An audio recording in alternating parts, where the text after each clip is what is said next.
Daf Yomi, Tractate Bava Metzia, page 10b, part 2, with the words Mi'ika, Mand Amar, etc. The Gemara asks, is there anyone who says that a courtyard is included as a valid means of acquisition due to the option of acquiring property via agency? But isn't it taught in a Braita? The verse states, if the theft shall be found in his possession alive, whether it is an ox or a donkey or a sheep, he shall pay double. Exodus 22:3.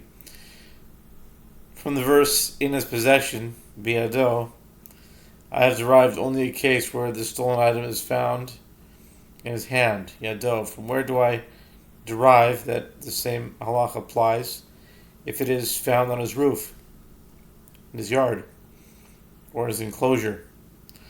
The verse states the repetitive phrase, if the theft shall be found, himatze timatze, to indicate that the same halacha applies in any case. In other words, in any location that the stolen item is found. The Gemara explains that if it enters your mind the courtyard is included as a valid means of acquisition due to agency, if so, we have found a case where there is agency for a transgression, which is theft, but we maintain that there is no agency for transgression, meaning ein shliach l'dvar avera. If one sends an agent to violate a transgression on his behalf, the agent is liable for the transgression and is not considered to be acting on behalf of the one who sent him. Ravina said that Braita poses no problem. As where do we say that there is no agency for transgression? It is where the agent himself is subject to liability for transgression. Consequently, the agent is liable, not the one who sent him. But in the case of a courtyard, which is not subject to liability, its sender, in other words, its owner, is liable.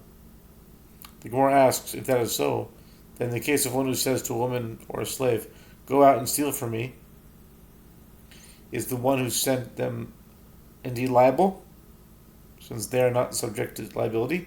Married women and slaves have no property of their own from which one could collect payment in those days. Okay, the Gemara answers, you can say in response, a woman and a slave are not comparable to a courtyard, as they are subject to liability if they steal.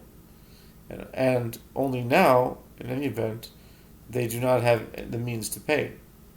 This is as we learn in the Mishnah, Bava 87a, concerning a married woman or Canaanite slave who injured another person, and the woman becomes divorced, or the slave becomes emancipated, and they have their own money, they are liable to pay for the damage they inflicted. Evidently, although it is not possible to collect payment from them, they are liable for their actions. Rav Sama stated a different resolution to the difficulty based on the Braita. Where do we say that there is no agency for transgression? It is specifically in the case where if the agent wants to execute his assignment, he can do so. And if he wants to refrain from executing it, he can also opt to not do it. But in the case of a courtyard where one places items without its consent, its sender, in other words, its owner, is liable. The Gemara asks, what is the practical difference between the answers of Rabbi and Rav Sama? The practical difference between them is in the case of a priest who said to an Israelite, go out and betroth a divorced woman for me. It is prohibited for a priest to betroth a divorcee, while it is permitted for an Israelite to do so. Alternatively, the difference is in the case of a man who said to a woman, round the corners of the head of a minor boy for me. Rounding the corners of a man's head and a man having the corners of his head rounded are prohibited in the verse. You shall not round the corners of your head, Leviticus 19:27, but they are prohibited only for men and not for women. The Gemara explains according to the formulation in which it was said that anywhere that the agent wants to execute his assignment, he can do so, and if he wants to refrain from executing it, he can opt not to not do it. The one who sent him is not liable for the transgression, but rather the agent is liable. In these cases too, since if the agent wants to execute his assignment, he can do so, and if he wants to refrain from executing, he can opt to not do it. The one who sent them is not liable, but according to the formulation in which it was said that wherever an agent is not subject to liability, the one who sent him is liable.